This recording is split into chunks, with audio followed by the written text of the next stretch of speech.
Hello, and a very warm welcome to your own living rooms. I hope they are as sunny as Edinburgh currently is.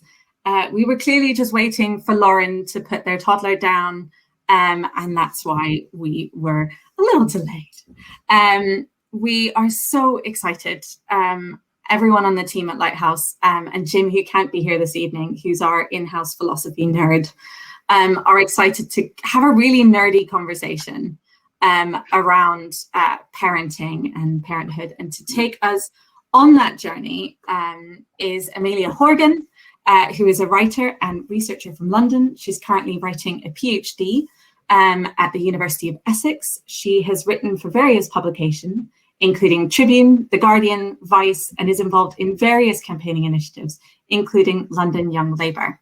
Her debut book is out with Pluto in June, Lost in Work, which is hugely exciting, and she is the perfect host for tonight. So will you all, from your own homes, join me in welcoming Amelia to the stage, and then ask lots of questions at the end. And here we go. Hiya, thanks so much for welcoming me. I'm very excited to be here. I'm not going to talk too long for this beginning bit, but I'm going to give a brief introduction to the book, then we're going to move on to questions I've got for Tom, and there's time as well for questions. So if you put them in that little ask a question box, well, we can see them. So we can see whatever you put in there, we can read them out.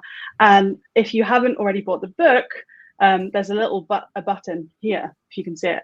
And you can buy it through that link. So here it is. An introduction to Tom. Tom Whyman is a philosopher and writer who lives in the northeast of England, and he's taught a number of UK universities and was a contributing editor to The Outline. Writer. Writer. I couldn't possibly edit other people's work. No. Quite too much responsibility. Can't do it.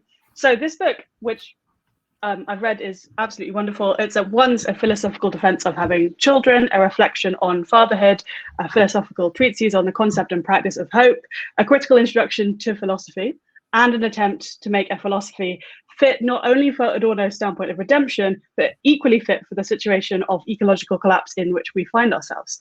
It's a lot of things, and it does manage to do them all. And so addressing the third of Kant's three questions for philosophy, this one is, what may I hope for, rather than the more commonly addressed first and second questions. Tom argues that one way in which we can generate hope, an attitude that recognizes the possibility of the better, combined with an active desire for the better to obtain, is through the transformation of self that can come from parenthood. So drawing on a panoply of philosophers and thinkers, from Hegel to John Rees via Adorno, he concludes that being hopeful requires us to recognize some good that transcends our own discrete self-interest. So it's not passive, it's something that can be worked on, that can be cultivated. And that's why I think it's so exciting. Anyway, I'm going to hand over to Tom, and I'm going to first ask, why did you write this book? Could you talk a bit about what you say in it?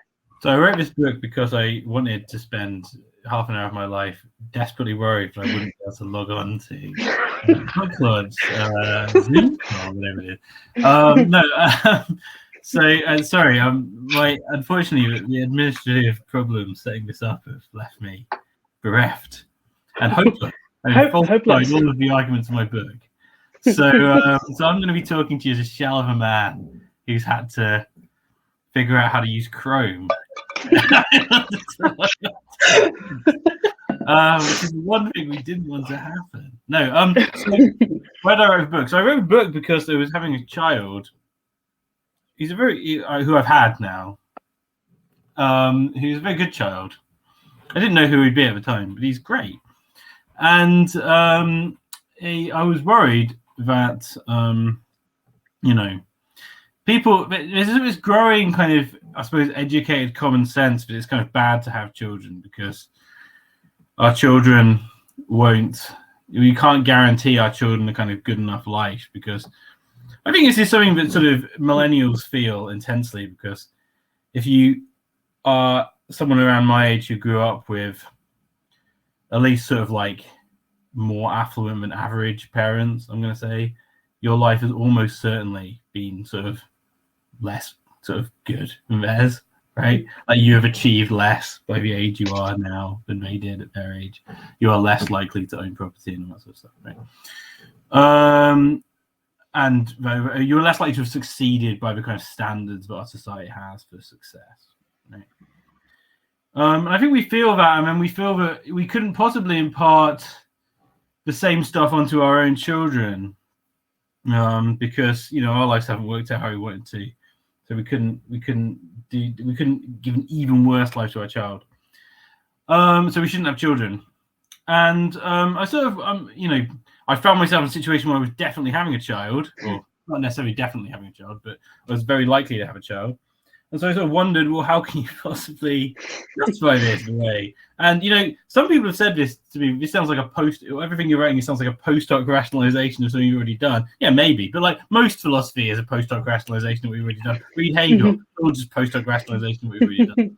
So I wanted to kind of figure out, well, what, what could we actually guarantee a good enough life for our children? I mean, the answer is probably you can't guarantee that, right? But you can at least hope for it. And that's what I argue in the book. It takes me like 200 pages to do it, though, so I can't summarize it all now. But it also became a sort of like, writing this book at this particular time in my life became sort of an opportunity to sort of synthesize everything I'd been interested to up until that point, that sort of moment where I sort of was sort of becoming something else, right? Where I'd just been myself, and now I'm going to be a father.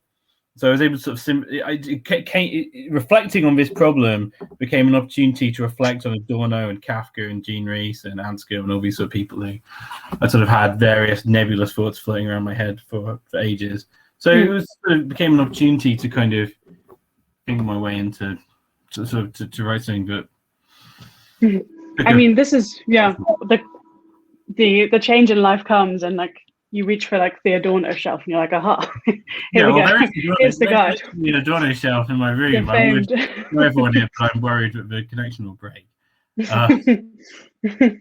Yeah. So, okay, I guess that it seems like there's this kind of self-transformation that comes from taking on the particular social role, right? And this generates a particular kind of hope.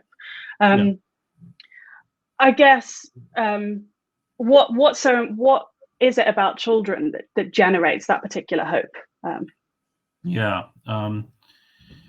So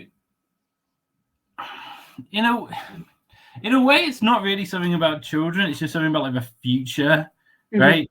It's like the possibility of there being like a future that is different from however we feel, from the trajectory we feel we're on now, right? What children do is they sort of guarantee the possibility that the trajectory could always be different, okay? Because, so a lot of this is sort of rooted and in ways which I've only sort of realized since I wrote the book. You're full of praise for the book. I mean, I won't talk down, but so I wish, I kind of wish I kind of realized this more explicitly. It's in the book, but you kind of have to read it into the book. I wish I'd made it more explicit, but it's sort of all rooted in a sort of fear of human action, which is sort of quite basically indeterminist. So, you can find it in Hannah Arendt, who I mentioned in the book, but maybe not quite enough. Which is such that human action is sort of inherently transformative, right? When we act in the world, we make things different. There's a sort of lots of people in philosophy and sort of from neuroscientist type people to Schopenhauer will tell us that we have no control over our actions, but actually we're all just sort of the victims, sort of slaves of some impersonal force that's sort of causing us to do everything we do, right? I've always thought that's complete nonsense. When we act in the world, we do so transformatively. We can change how we do things because we sort of think about things rationally and we sort of like use tools and stuff, right? In fact, it's sort of fundamentally Marxist insofar as, actually currently I'm doing for a Peter a new abridgment of the German ideology, and sort of a core of the German ideology is an identification of human nature, of human history. We are inherently historical animals, right? And because the reason for this is because as soon as we satisfy our needs, Marx and Engels tell us in the German ideology, we create more needs. But our way of satisfying our needs creates more needs, and that drives history. We act in the world in ways that make the world different. And any human life does this. I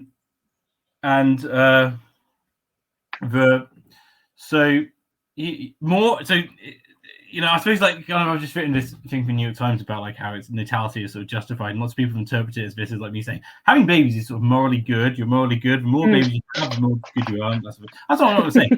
That's not what I'm saying. I'm saying more new human beings guarantee the possibility of some future on which things can change. Right? You don't have to birth these children yourself. Right? But the point you have to do is, as someone who exists now, is to help this new life, right, become better than you are currently, right? That's sort of what any sort of progressive person ought to want to do.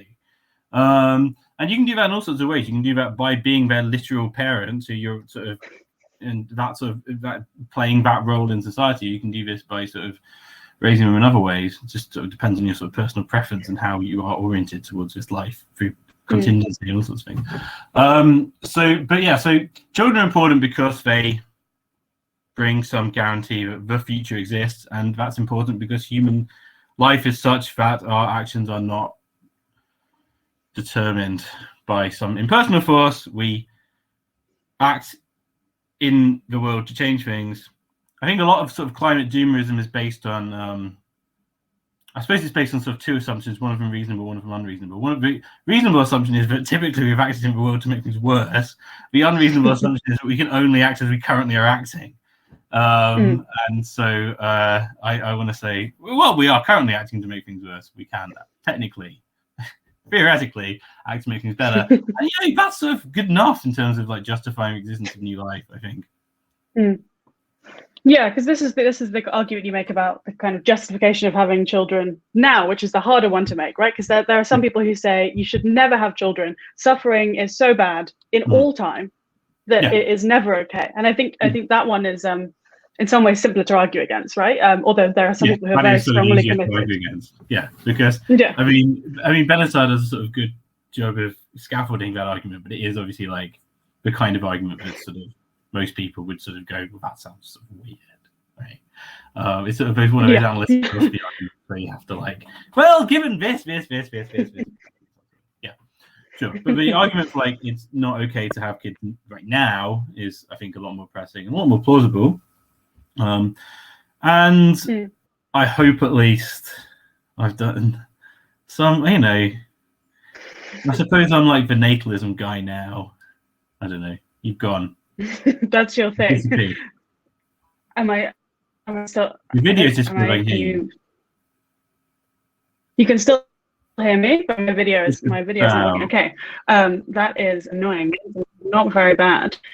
I guess I wonder if you can you still hear me? If you can locate what you're doing within philosophy, within academic philosophy, which you describe in one of the early chapters as affectively disinterested and falsely universalistic, which I enjoyed. So I wonder if you can locate your book and your thinking about philosophy more generally within actually existing academic philosophy, I guess. Yeah, so I suppose my attitude towards actually existing academic philosophy is sort of a natural one that you'd have towards something that sort of doesn't quite seem to want you as a member. I have obviously had lecturing jobs at university. I currently teach at Hull, which is I quite like the department, in part because it's quite sort of it's been quite embattled, so it's been sort of cancelled, right? This one's been destroyed, that department, and I feel like I've been, I feel like a kind of kindred with that department, because but I feel like when I wrote the book, I wasn't at Hull yet, and I just left University of Warwick, where I'd sort of, I was in a period in my life where I kind of my be-all and end-all goal was to get a sort of permanent job in academic philosophy. It hadn't really happened, didn't really seem like it was going to happen. Where am I going with this? This is all just self-pitying nonsense. Anyway, no, but my point is that like, there's sort of, I think there's a sort of, precarity in academic philosophy and in academia in general, I think, kind of enforces a sort of code of, you know, how you ought to express things and the kind of things you ought to talk about, which is detrimental to, you know, actually thinking about anything, because the overriding goal becomes getting published in certain journals where you know what the editors already think, and so you just kind of flatter what, you know, the people who are likely to need to likely to give you a job think. I mean, you know, it's someone who's doing this and is also kind of sincerely, you know, who wants to be an authentic person. The way to do this is just to think your way into really, really being that person. You know, so it's bad for thought. So, what kind of annoys me about the journal, it's got your typical paywalled, peer-reviewed journal. There's a bunch of things that are wrong. Firstly, obviously, it's paywalled. You know, the public can't really see it, so it doesn't contribute to knowledge in general. It just contributes to knowledge in the university. So there's something anti-democratic about that. Of course, Sci-Hub's good because it gets around that. I mean, you know, obviously you have to say don't use Sci-Hub, you're pirating stuff. But on the other hand, you know, that's be adults about this. And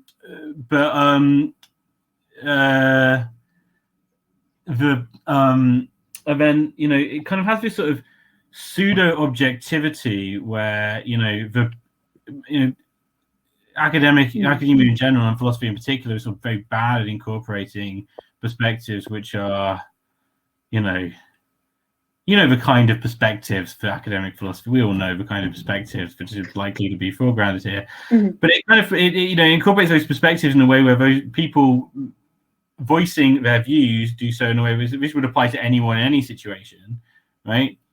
And it becomes impossible to kind of understand or critique that, you know, because this stuff is sort of buried beneath the language of pseudo-scientific objectivity. And you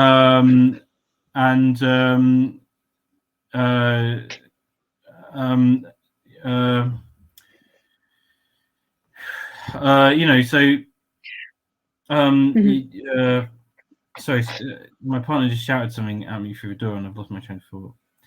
And then the third thing is that it's sort of, you know, the way it's carried on, it just sort of advances some area of the literature that's already established, which I don't like, because you end up having to read everything in the literature already, and you can't. Yeah, who cares about that? So yeah, sorry, I'm rambling now. Those all seem like significant problems. This kind of detachment, and a detachment in the face of, there's a detachment on kind of arcane, esoteric issues, which seems. I imagine if people care very strongly about those issues, they might feel differently, but that to me seems more permissible. But there's a detachment when it comes to the real politics or the real facts of human life. Climate crisis will be one, the refugee crisis, migrant crisis. Work is obviously one in my own work, where it just seems like sometimes you're like, what are we doing here? What is this approach? This kind of detachment. A detachment that suggests that, you know, this is the right way to approach this real human suffering. Are these kind of silly little papers, right? And to me, there's something kind of horrific about that, right? Which is why I like that your book starts with actual experience, not in this kind of the way that, like, I guess lived experience can be talked about as if it's this this thing which doesn't have to be mediated, which doesn't have to be thought through, but starts from like actual life, basically. That seems like an important thing to do philosophically. Yeah, well, this sort of, I mean, you mentioned this sort of way of invoking like lived experience, but when, I think the kind of the fallacious way of invoking lived experience is say, well, that's lived experience, and then just sort of like not say anything more about that, because it just becomes a sort of, the fact that something is lived experience becomes a sort of absolute justification for something. But of course, you know, it's not what our experience does, right? Our experience of the world does not offer us absolute justifications for anything. It's just that the idea that lived experience can offer you a justification for anything is just the kind of myth of the given, sort of the famous Salesian fallacy, sort of interpreted into social philosophy, right? Experience is a starting point for reflection, as opposed to something that trumps all reflection. You know what I mean? Exactly. Yeah. So it's not this kind of unit of thing that you get. It's a position that might allow you to see particular things. And I guess perhaps relating it back to kind of parenthood or children is that it doesn't allow you necessarily to see into the future, right? But it gives you a particular futurial orientation, which seems important to conceptualizing a possible future. So it wouldn't be like when people can't, like, the lived experience of being a parent doesn't give you this fixed thing which can be kind of wielded or ought to be wielded in a particular way, but it gives you a particular orientation towards social relations, I guess. Yeah, and I think that's important to note, because like there's another sort of fallacy that gets talked about, which is that of like, you know, reproductive futurism, this sort of Lee Edelman stuff, where like Edelman identifies this idea of like, I mean, basically it's a kind of won't someone think of the children fallacy. So it's the idea that like all of everything in our society can be justified if it sort of serves the interest of like the child, of like, you know, some hypothetical individual who's a bit like us but smaller, who will benefit from these sort of various interventions. And Edelman identifies that this is of use to justify all sorts of repressive regimes, like, you know, particularly homophobic ones. You know, so I think when you're writing about children and parenthood, you want to be kind of want to avoid that sort of fallacy. You know, reproductive futurism fallacy comes about by thinking of like the child, right, as a fixed thing that could be the beneficiary of like sort of political interventions because they sort of exist in the present and they're sort of going to be brought into the future as they are now, right? I think actually having children, and this is obviously something that doesn't really enter into the books, is about becoming a father. Having children sort of confirms that that's complete nonsense, but kind of this idea, this way of thinking about the child that Edelman identifies just isn't how children actually are. Children are sort of like, they change all the time, right? You know, one minute they're into traffic lights and pressing the traffic light. Next they want to ride the bus. I assume probably they do other things afterwards. But right now, those are really sort of interest. But he's less into the traffic lights now. He's really into the bus. So presumably next time, but like, it's got to be, it's got to escalate from the bus, right? It's going to get bigger. Yeah, it will have to get bigger. So planes or something. But like, I guess a related question, and I wonder, is the issue of family abolition a problem for your account of hope? I think one thing that your book is really clear on is that this is just one possible relation that can bring you into this situation in which hope becomes more viable. But I wonder what if there were a kind of a strong family abolitionist take, would it be a problem for your account?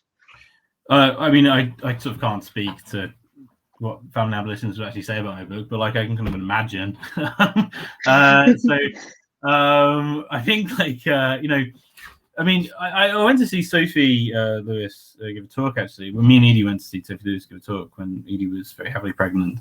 And I you know, my sort of take on this is that like you know, in her book, she sort of identifies these sort of problems with like basically with the sort of what we would call kind of the nuclear family, or like the family as this kind of like this thing that inherits property or whatever, right?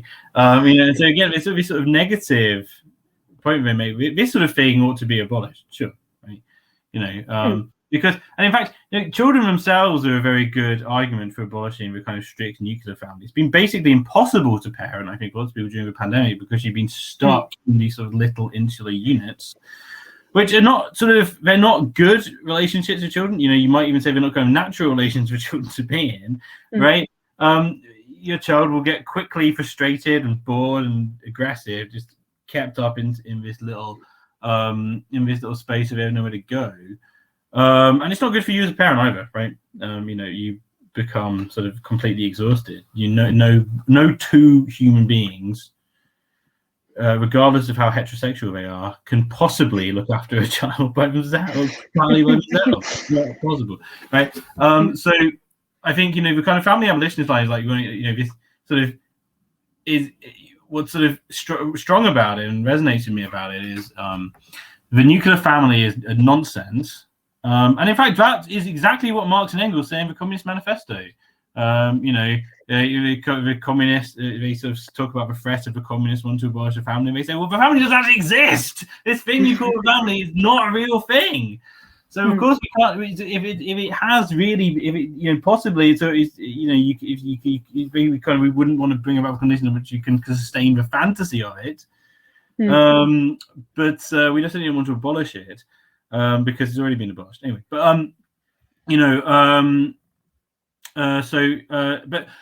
but sort of what I would say, so in a way, sort of my sort of critique of the family abolition stuff is I think what it forgets is sort of fundamentally a Hegelian point, really, which is about sort of like the sort of primary modes of recognition, which is what Hegel calls the family, our sort of primary, our initial sort of loving relations with caregivers, right? And that can obviously be understood to mean lots of different things.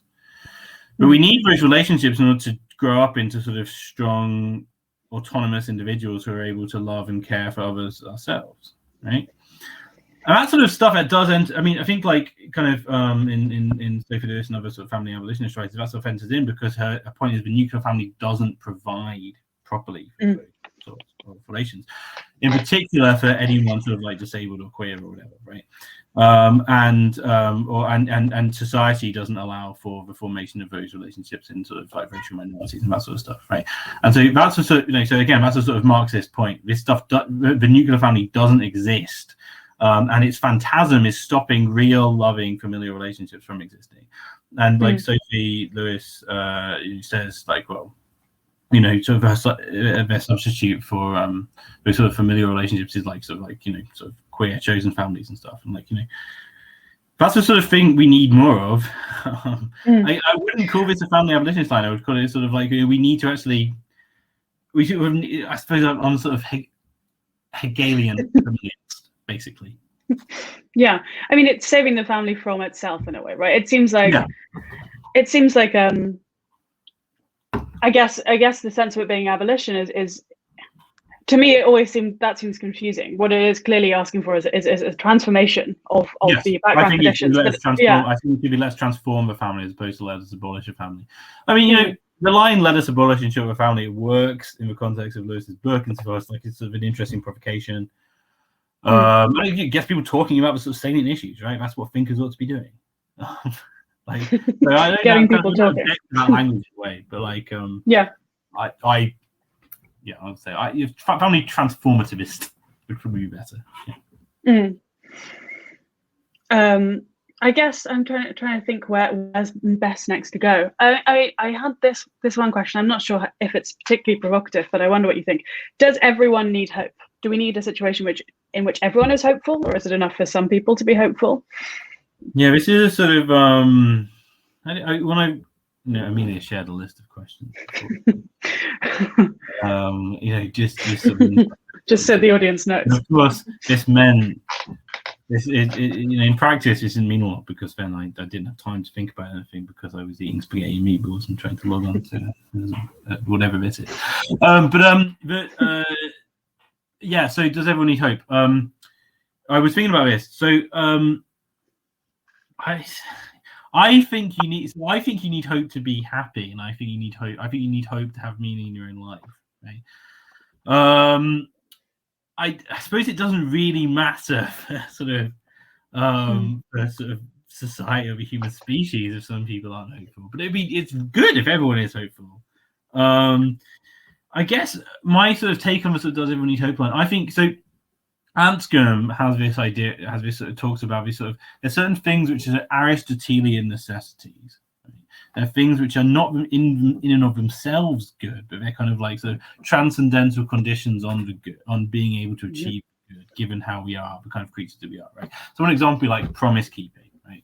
So human beings need institutions relating to promise keeping in order to achieve the good, because we couldn't achieve the good about each other and we couldn't trust each other, we didn't keep our promises. Okay, so promise keeping is an Aristotelian necessity for human life because it allows us to achieve the good. I think hope is probably something along those lines, right? So, and I think this is kind of how Kant pictures it. So this is how I set it up in the book. Kant has these 3 questions which he thinks are definitive of philosophy, which are, what can I know? What ought I to do? What can I hope for? The third question is neglected by philosophy departments, which is weird because the the first two questions are entirely contingent on the third question, because if it's not for the third, you don't know what you can hope for, then there's no point knowing anything or doing anything. Right? So that's sort of how I could have conceived of hope. So there's no sort of point.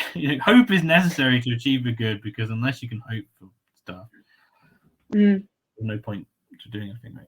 Then that, of course, makes hope sound sort of like it's going to. Hope sort of, in a way, sort of part of what distinctive about hope is that or problematic about hope is you can never finally achieve everything that you hope for in your life. Maybe that troubles people. It doesn't particularly trouble me. But hope is sort of, happiness is futural.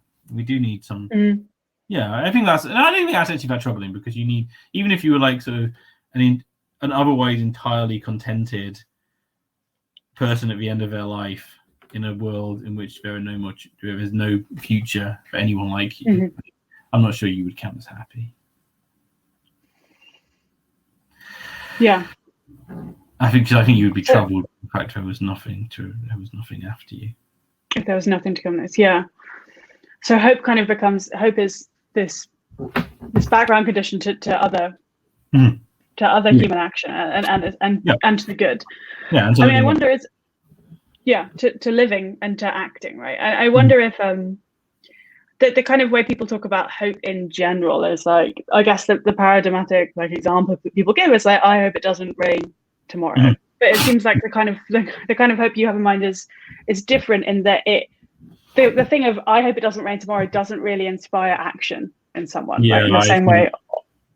Yeah, I think hope has to be associated with action. Yeah. Yeah. And I do argue this in the book. I think hope is an attitude which implies a genuine desire to bring about better and at least some degree of power in bringing it about. Because I don't think otherwise you're hopeful. I think otherwise you're kind of just resigned to the better, right? I think a sentence like "I hope it doesn't rain tomorrow" is associated with certain particular things that you hope you're going to be able to do because you hope it does, because it would be impossible if it did rain tomorrow, right? So I think when you express like "I hope it doesn't rain tomorrow," you are hopeful in relation to that if you also have plans to play board games and it doesn't rain, right? Because what you're really hopeful for is like spending a nice time with your family, right? So it's kind of abbreviative of other claims about other possible actions, which might be more like the kind of hope you generally are talking about. Yeah. How can we hope better? How can we better cultivate hope? Well, in the book, I say that it's through cultivating certain specific virtues. There's a whole argument for why that should be, but you have to read the book. I mean, most of you apparently bought the book from my book. That's good. So you'll find out why. So the three virtues I think you ought to cultivate in order to hope better are solidarity with other people, or kind of with people who share your specific material interests in the first instance. Charity, which I interpret it as kind of an intellectual virtue of charity, so giving to others what they are due. So that can mean being meaner to people sometimes if they're very bad people. But most of the time it means being kinder to one another and being able to forgive one another for things. And thirdly, modesty. Which is a virtue I particularly associate with action. So I think lots of our way of thinking about action, in particular political action, is very all or nothing.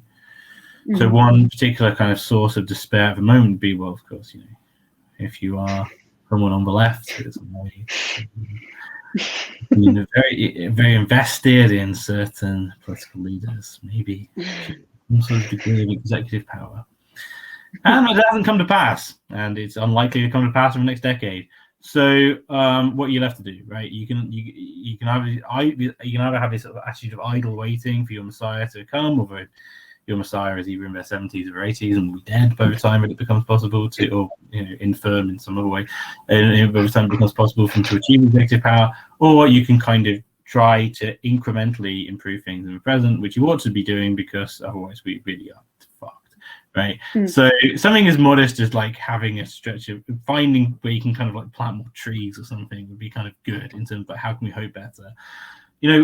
one way I would like us all to hope better is to kind of like, you know, to raid basically vacant green space, which is sort of maintained by councils as sort of like kind of rubbish tips, so instead of road and just plant trees there and stuff like this. Right? You know, we need more sort of, or you know what, just if you hear about someone mining Bitcoin or doing NFTs or something, just like smash all their computers up. Right, I understand that most computers and stuff which are doing this stuff are in, like, you know, Iran or China, where it's cheaper to have electricity. But if you do find someone doing this, you know, punish them in some way, because this really needs to stop. You know, I've seen something today about, like, you know, the amount of energy consumed in mining Bitcoin is equal to the amount of like energy we've sort of like switched to in the last decade. It's fuck off.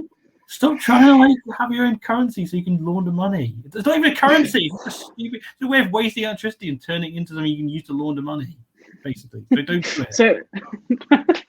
So Andreas' mom has this the provocation to kind of go and slash the tires of 4x4s, right? So your equivalent action is anti-Bitcoin. Bloodism, but for Bitcoin, yeah. So something like that. I mean, something like that, and like. No, just I mean, again, you know, you need your virtues working in tandem, right? So, I mean, it's difficult. It is difficult. It's become especially acutely difficult during the pandemic, because you need to be able to like work with people to do this stuff, right? And we've got conditions right now where people don't trust each other on a very basic level. You know, Megan Nolan, who wrote one of the quotes on the back of the book, kind of have a great article in The Guardian today about, well, you know, the problem is, in part, people don't conceive themselves as being like part of the public. That's a big problem. I write about this in the book. We're not quite articulating quite as wonderfully neat terms as Megan does.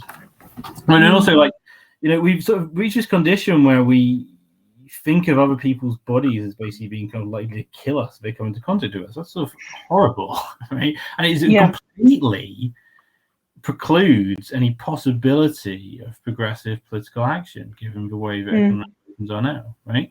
And so that's something to think seriously about. I don't know how but, it seems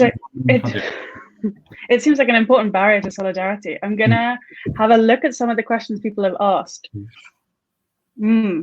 Okay, these are all great questions. I'm going to read them out. So this is the first one. I always worry when I talk to children that the weight of our adult hopes is too much for them to take. What would be the best way to talk about these ideas? I'm guessing what you've spoken about so far to a child. Yeah, so it's interesting because we had basically the same question. So I did an event on the day the book came out, which was kind of a pre-launch event for the philosopher sort of society in Newcastle with Josie Long, and we were talking about it. We were asked this question. We were talking about this, and you know, both of us have children like under 5, and of course, it's very. I mean, my son is 20 months old. The conditions under which I would have. It's not possible for me to articulate something like the kind of climate change to him. I think Josie sort of gets closer to it for her daughter. I suppose, and what I sort of ended up saying was, you know, the thing is that I can't even console this guy that the Gruffalo's not going to get it when we read the Gruffalo. Like, and Gruffalo's just some stupid asshole who gets scared by a man. Right? He knows about what happens in the book, but he's still, when the Gruffalo makes his appearance, he's still like, you know, and he has to be brave and to steel himself for it. And I sort of, and you know, what I kind of realized in saying this, when I said this in this other event, was, you know, there are some very important disanalogies between climate change and Gruffalo, which is part of what makes it difficult for even us as adults to kind of articulate climate change, right? Bruce Chatwin in the Songlines has this theory which I don't know if it's true or not, but it's an interesting theory, which is that human intelligence basically evolves a defense mechanism against a specific large predator, probably some sort of cat. And it's kind of like, it's a very interesting account because it has these sort of interesting parallels with dialectic enlightenment. If Chatwin is right, and so part of Chatwin's point is that, like, so we've long since vanquished this big cat, and now we tend to invent foes which are roughly analogous to this big cat in order to give our brain something to do, and we desperately need to find some other way of expending all our intellectual energy, because we're all sort of doom ourselves, right? It's a point which is very indexed to the kind of nuclear age as opposed to the climate age, actually. You know, if Chapman is right, then that makes a complete sense of why a toddler is able to understand why the Gruffalo is threatening him, because the Gruffalo is literally just a big, scary animal. Mm-hmm. But why it's impossible to articulate something like climate change to a toddler, because, well, what is climate change? We don't know as adults, really. We don't have like there's no single unified image of what makes this thing this thing. And there's no sort of obvious way, you know, there's no kind of one guy or something we can take out and then go, okay, we've done climate change, right? Yeah. So I don't have any specific idea of how you would talk to a kid about climate change, but I have some ideas about how you wouldn't do it and why it's difficult. I suppose that doesn't answer the question. That just makes the question harder, and it's probably already informing why the question is hard. So I'm sorry I can't articulate that wisdom. At some point, probably I'll end up writing it. If you know if this book sells well, I'll be allowed to write another book about having children or something. Maybe I'll have an idea then. I don't know. When he's older and he can understand instructions more, language more complicated than like, would you like an apple, or please get your shoes. I'm going to read another one from here that people have voted on them, so I'm going to do a kind of democratic thing. So the ones with more, I know it's all happening in here. They're very engaged. They are. They're democratic subjects in this chat. The kind of hope you're describing here seems to overlap with my brackets Christian understanding of hope. Do you engage much with religious ideas about hope? And then they add, I don't see it as a passive quality. I guess religious hope, but maybe you do. Yeah. Yes and no. So in the book, I'm explicitly looking for a kind of secular way of understanding hope. So Kant, in his way of setting up a problem, does explicitly end up having to resort to an appeal to the Almighty, basically. You know, hope is guaranteed. If there is an all-loving, all-knowing God who can guarantee us some afterlife, then if we do everything we ought to do, we will be rewarded in the life to come. Right? That's what we can hope for if we do everything we ought to. And I think Kant thinks that's the sort of a regulative idea of what we need in order to act well. Obviously, I'm sort of agnostic about these sort of specific theological questions, but I just don't think that sort of works nowadays, because I don't think that's how. I don't think it works nowadays, so I don't think that's how most sort of. There's no sort of. I don't think you can kind of like assume a sort of universal Christian context in the way that Kant did. I also just don't think the philosophers should be in the business of kind of appealing to God to cheer up their arguments, because you end up like Descartes, where you're like, well, I'm going to doubt everything, but of course God is going to. So I was kind of trying to get a kind of secular answer to this. Obviously, but then nevertheless, it means I kind of have to. A lot of writing about hope is sort of explicitly religious, and so I kind of draw upon that tradition. I mean, obviously, someone like most of the sort of Western sort of understanding of hope goes back to like St. Paul. Kierkegaard features very prominently in the book as a sort of pseudo-Christian, pseudo-philosophical, sort of figure, or half Christian, half philosophical kind of figure. It's interesting though, because obviously in the book I'm kind of trying to find a secular answer to this question. Since I've written it and since I've been a parent, I've been increasingly drawn to stuff. There's some like, and when people kind of raise sort of objections, particular arguments, or like, in a way I'm sort of drawn to just having to go. It's to sort of like be able to point to some sort of essentially religious nature to certain kind of virtues that we need to navigate the world right now. So like, something like kind of forgiveness. It would be useful to be able to appeal to some sort of religious background in which we can understand that concept, that sort of concept, in order to sort of be able to make sense of how we are all sort of essentially united in a way where we kind of owe each other some sort of charity in our conduct towards one another. So I'm interested in how we can kind of revive that stuff. But then I suppose that's a philosopher's way into religion, and it is I feel hypocritical saying all this stuff because it is antithetical to kind of faith, which I really admire in people, which I just don't have myself, unfortunately, as yet. I would like to, but I don't. So I basically fundamentally I would like to be a monk or a priest or something, but I can't be. So I have to condemned instead of philosophy. Have children because I love my child and forthcoming child. So anyway, I'm going to do a couple more questions from in here. Interesting. Did meeting, and meetings kind of in stars, where's it gone? Did meeting Iggy make you change / reevaluate any significant aspects of the book, e.g. how you looked at the concept of hope?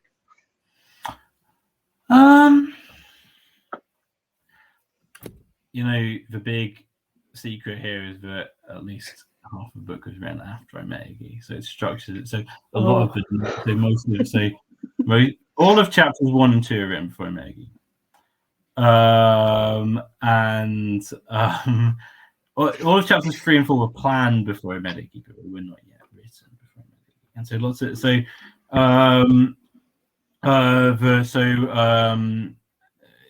it's, in that sense, no, because it ended up being informed by things that happened since Iggy was born.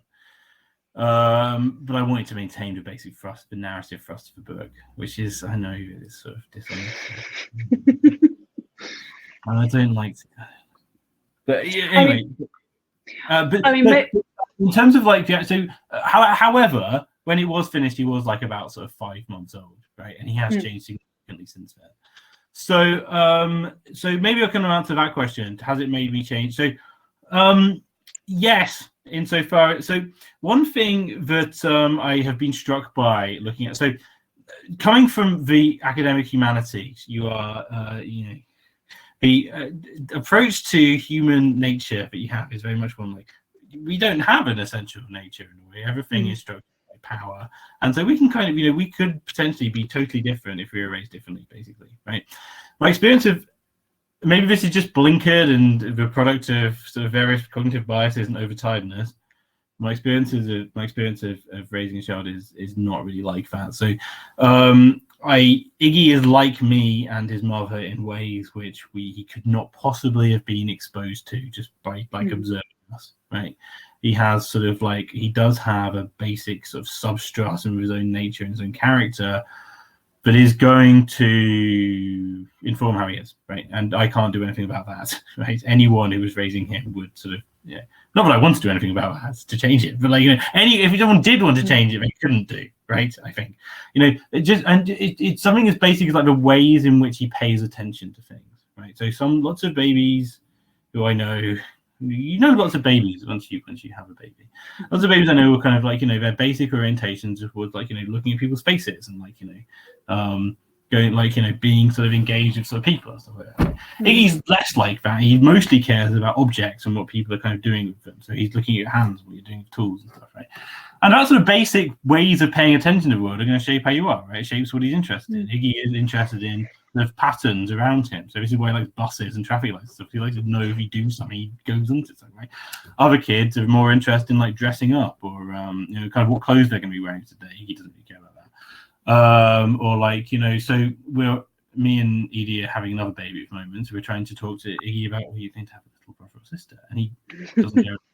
Iggy's cousin, my nephew, was younger than Iggy when my brother and his wife were having another child, and he was always really interested in it. And like he would pretend his toys were babies, and he would have a baby and stuff. And that's something Iggy's not that type. He doesn't. If you give him a baby doll, he will throw it across the room. If you give Rory a baby doll, he will pretend it's a baby, right? So those, I don't like. It was nothing. We've tried to encourage Iggy to do behavior wise, but he hasn't, right? So again, I don't know what. So I think this is just like there's some things that are just like you are just a certain way, right? In a way, but you can obviously where you're raised and parented are important. So I suppose it's my point is. What it's made me kind of reevaluate how easy it is to parent. Parenting is harder than it would be because as being raised in the context of academic humanities, I thought you can basically just sort of like do and you kind of sort of have an idea of how you'd want your child to turn out. No, you can't do that. No, they're just as awful as you are in lots of particular ways, and you have to kind of correct them as you would correct yourself. So I didn't mean he's awful, but he's, he can be, has to push things over. And I'm just looking at the questions. There's one which is very specific about The Simpsons, but I don't know if we'll have time for that. Oh, please. That one. You want that one? Okay. Yes. This is in episode 2F09, when Itchy plays Scratchy's skeleton like a xylophone. He strikes the same rib twice in succession. Yet he produces two clearly different tones. I mean, what are we to believe? That this is a magic xylophone or something? So I guess the question is, what are we to believe? Cameron, sorry, yes, I know exactly who asked that question. He's still shamed himself. That's just a direct reference to the episode of The Simpsons where Homer voices Poochie and Itchy and Scratchy show. And I suppose my answer should be, why does a man whose T-shirt says "Genius at Work" spend so much time watching a children's cartoon show? I guess it does lead on to a thought I had, which is like dads generally get a bad rep, right? So the most famous dad is Homer Simpson. Does the book also function as a defense of dads as well as like a kind of a reflection on fatherhood? Yeah, kind. I mean, there were bits where I kind of talk about like how you could be a virtuous dad. But yeah, not so much a kind of general defense of dads. This is something I'm interested in doing post-book, actually. Because this actually, I think this does something Sophie Lewis said in the talk I saw them give. And I can't remember if it's in the book or not. And I've tried to look for it in the book. Maybe not. Which is that, they think that what we value about dads is the kind of mothering that we do. Right? So, basically, the bad dad is the one who just fucks and leaves, as it were. And the good dad is the one who basically takes on a sort of nurturing role along with the mother. Right? I suppose up to that point, I'm sort of in a certain sort of agreement, but I'm interested in, like, is there something about fathering that's different? Is there kind of like a good version of fathering that's different to a good version of mothering? That's a question of what I don't know the answer to, and I'm interested in thinking through more. Thus far, I've only been able to kind of think it through via negativa. So one thing I think about a lot, which does come up in the book, is Kafka's letter to his father. So in Kafka's letter to his father, we have the absolute image of like the bad dad, right? And the bad dad, Kafka's father is a bad dad because Kafka's father, while loving his children, loves his children in a way where he deliberately withholds any explicit mention of his love in order to keep them focused on him as a kind of the central figure in their lives, right? And this leaves Kafka himself feeling like he cannot, so being like the ultimate good would be to be like his father, but he can never achieve this because he always has to be oriented towards his father, and being like his father would involve escaping his father. Okay, so Kafka's bad dad is a bad dad because the way that he loves his children places them in this impossible situation. And I suppose my take on this is that being a good dad would be like doing the opposite of that, right? Loving your children in a way that allows them to escape you. That conceivably could be different from good mothering, although I haven't really thought that through. And I also don't know how strongly you can gender this stuff, because it might just be good parenting in general. Good parenting, be loving your children in a way where they can live autonomously, right? Certainly that would be kind of a sort of Hegelian approach to parenting, I imagine. Maybe that's the book that needs to be written, Hegel's Guide to Parenting. That's where my life's going. All right, the Hegelian Guide to Parenting, and I'll be pelted with rotten vegetables in my own home. I guess this is a related question in there. Has writing the book influenced the way you approach the day-to-day aspects of parenting? And one thing that seemed to come across in what you've been saying is just how much having a child, how much a child changes like all the time, and that's always fascinated me about. I don't have any kids yet, and that's always fascinated me about thinking about having kids is seeing those kind of changes. So Yeah, I'm rambling. I'll let you talk. Well, you should have kids. They're great. Anyone who's thinking of having kids should have them, right? They're brilliant. And you'll muddle away into give them a good enough life, probably. So that's the deep philosophical message my book is. You'll do fine. Yeah, it'll be all right. Yeah. But so how has it changed how I approach parenting? I mean, I'm the kind of person who is always going to be able to do anything because I've thought about it a lot first. As one might imagine, if one reads the book and sees what my theory of happiness involves, is sort of a Dorland's theory of happiness, where you're never happy in the moment. You're only happy when you're thinking about when you want to happy, basically.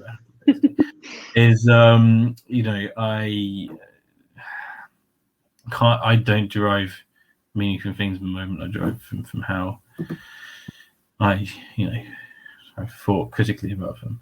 So in a way, writing the book was a great preparation for being a parent, because it allowed me to kind of refine all of my ideas about what being a parent might be and my anxieties about them into a certain into a work that represented and still represents something which I hope is meaningful and people find meaningful. In a way, I could kind of feel relaxed about all that stuff and get on with actually being a parent, having kind of ossified my pre-parented self in the form of a book. I'm sort of free to change with my child, actually. So yeah, it was kind of like a liberating experience in that sense, because I was able to sort of count. I did this sort of thing where I kind of went through my crap before he was born and stuff, like all the notes I had for everything beforehand. Like I was able to sort of reduce all of my work and my thoughts about anything into sort of just as discreet a pile as possible. That sort of helped. Yeah. Does that make sense? I think so. Okay. I think it does. So we probably don't have that much time left. So I'm gonna let you either, if there is a question in here that you really want to answer, or if you just want to add any final thoughts. I'm thinking of that great tweet that's been going around again, where Zizek gives a talk and runs out of time, and the questioner says, what's the question? Right? That would be the exact opposite of my approach to giving a talk, because basically I'm just thinking, how can I not talk as much as possible? Well, then you could read out the longest question. The highest voted question is, based on your thinking, how would you approach the ethics of adoption versus having your own biological children? And basically, the book was obviously written in a situation where Edie, my partner, was pregnant, so we're already having her own biological child. I think I really do think that the only possible theory to justify natality, certainly from a left-wing perspective, would be one where it's just as good to look after somebody else's child as it is to look after your own child. I don't really think there are distinct ethical questions posed by adoption. What I think are posed by adoption right now in the world that we exist in is distinct practical questions. Insofar as the world is not set up to make it easy enough to adopt, right? And this is sort of relates to, and people aren't sort of, I think this is sort of relates to sort of general points about kind of social atomization when I'm making the book. Everyone is very, very suspicious of everybody else, and this creates lots of obstacles to adopting a child. In particular, if you come from any kind of marginalized background whatsoever. I think the argument of my book is really that, like, what is good is parenting as opposed to like having more children. So I would be perfectly kind of happy if someone's response to the book was, I can't justify bringing new life into the world because there's kind of already too much human life in the world. That's in a way kind of an empirical question about what the optimum amount of human beings there are, right? But I would really like to be a parent. Yeah, go for it. Adopt. try and find a way to adopt.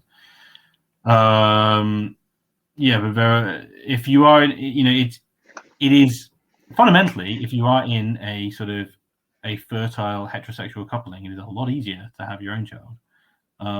That might be again from a population ethics. Let's not talk about population ethics too much. From a certain perspective, that might be problematic. It maybe should be easier to adopt. So,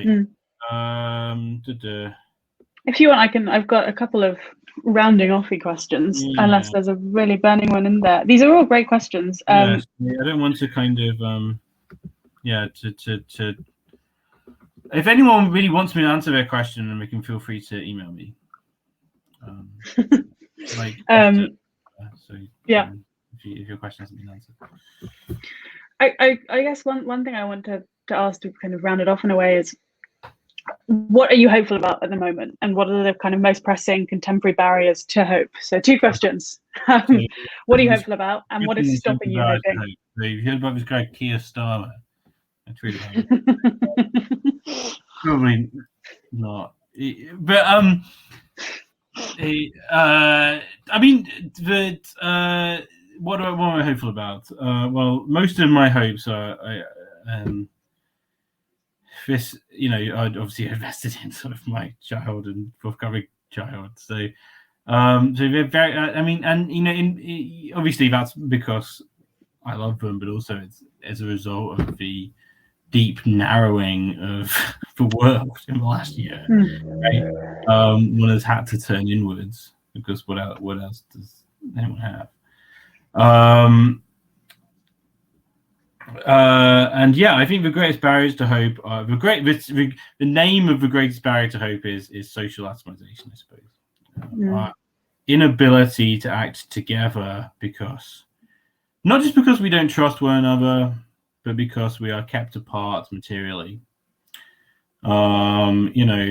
Trade unions.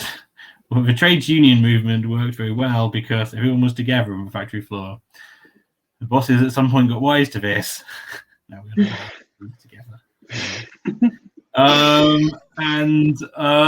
So the greatest barrier to hope is just not the conditions not existing in which we are allowed to be together and to work together and to act together, basically. The impossibility of gathering. The possibility of gathering. And so again, it's an immediate practical problems like the Tories policing bill. Let's try and resist that. I mean, I tried taking Iggy on a protest to resist that, but he got bored after 5 minutes and wanted to move in a different direction. And of course, everyone was the other. So he's too small to, so I had to take him away. But